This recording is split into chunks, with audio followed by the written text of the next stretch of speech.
Okay, welcome back to part 2 for our hole demonstration. So we have this block in part 1. We drew this block in Onshape, and now we're ready to add the actual hole notations for each of our 4 holes. And again, if you need to go back, you will often need to do this in the beginning. You can start looking through and just kind of remember what these are. Start with, is it a simple hole? Is it a blind hole, through hole? Is it counterbore, countersunk? What does it look like? Things like that. You can also start to use the symbols, utilize them, diameter, depth, countersink, counterbore. Then you can start looking at how the configuration works itself out. In Onshape or Fusion 360, they actually give you these drawings very nicely. They give you the almost dimension lines or reference lines that show you where the actual dimension is going to occur that you're putting in for the configuration as you read the whole note. So let's jump back, and we can go ahead and add this first hole. This first hole is a simple one. It's just a simple through hole that has a 1/2 inch diameter, and you can see in the section view here it goes all the way through the part. So the way we're going to do that, we're going to go back to our drawing.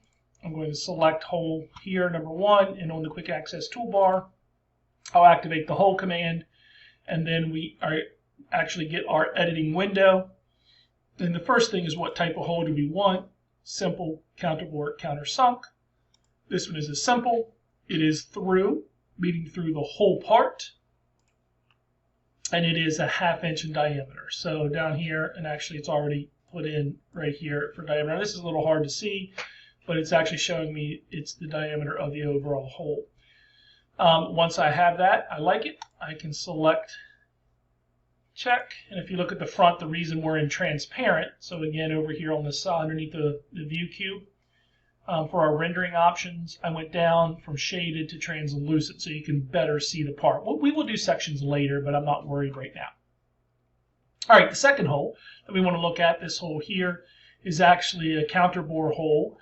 The first thing it's going to give us in the notation is that it's a 0.375 inches in diameter, and it is a blind hole, so it doesn't go all the way through the part, but it goes down to a depth of 2 inches. Then it has a counterbore section at the top that's 3/4 of an inch or 0.75 inches in diameter, and it's to a depth of a 1/2 inch. And then this is what it will look like from the side or cross section view. So I'll go back to my part. I got to go on this side. Now you'll notice my other point locations have disappeared, and that's because once I put the hole, the sketch actually hides itself. So if you just turn the sketch back on, now you see you have your points here. I'm going to go ahead and select hole, and I'll select my second point. And instead of a simple hole through here, I'm going to want this hole to be counterbore, and now it activates the counterbore option. I'm going to want this to be not through, but it's a blind hole, so it's going to go to a certain depth. And now it's asking me, all right, what is the overall diameter? And the overall diameter here was 0.375. It wants to know next what is the diameter of the counterbore section, and that is 0.75, which is already in there. It's asking me on the third option for the depth of the counterbore portion, and this goes down to a depth of 0.50.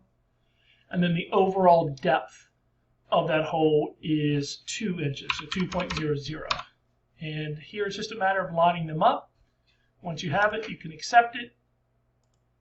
And if you look at the front view, it shows us here exactly what that hole looks like, very similar to hole number 2 here. All right, hole number 3. We're going to look at this one. This is a countersink hole. So it's just angled. It's angled at 82 degrees. Still, at the very top, it's a 1 inch, and this is just so you can accept like a screw head as it goes right flush with the surface of the top. Down here, these counterbores we use a lot with washers and things, hex head bolts and things like that we want to be completely submerged as well below the flush with the surface. Anyway, back up here, the diameter of the hole is a 0.25 or 1/4 inch, and it goes down to a depth of 2.25 inches. So let's go back up. Let's activate our hole command, select our third option. We want to switch from counterbore to countersink. We want the overall diameter to be 0.25 inches.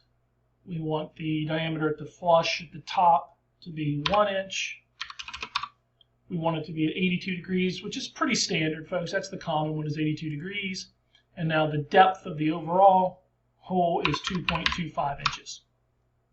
And once I have it, I can accept it. Look again at the front view, and there we have our countersunk hole that matches these notations. Our last hole is a through hole. It's going to go all the way through the part. It is a 1/2 inch in diameter, but it does have a counter bore option at the top. That is 3/4 of an inch or 0.75 inches in diameter, and it goes down to a depth of 0.625. So that's from the top down. So back in our drawing, we can select our 4th hole and select hole, and now we need to add in our specific notation. So again, counter bore at the top. We want this hole to be through.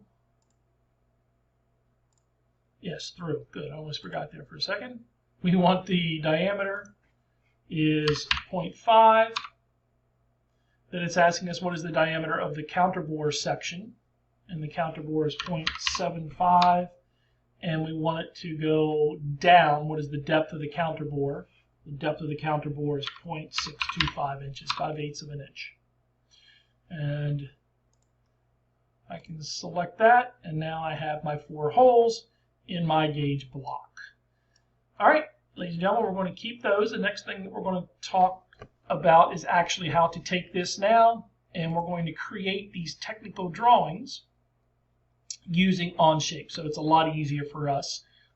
Instead of doing our multi-view sketches, adding our views, we can do it in Onshape, and it will be as simply as just clicking the actual part that we want to use. And I'll show you that in the follow-up video during the next unit. All right, take care, good luck, and I look forward to seeing you all soon.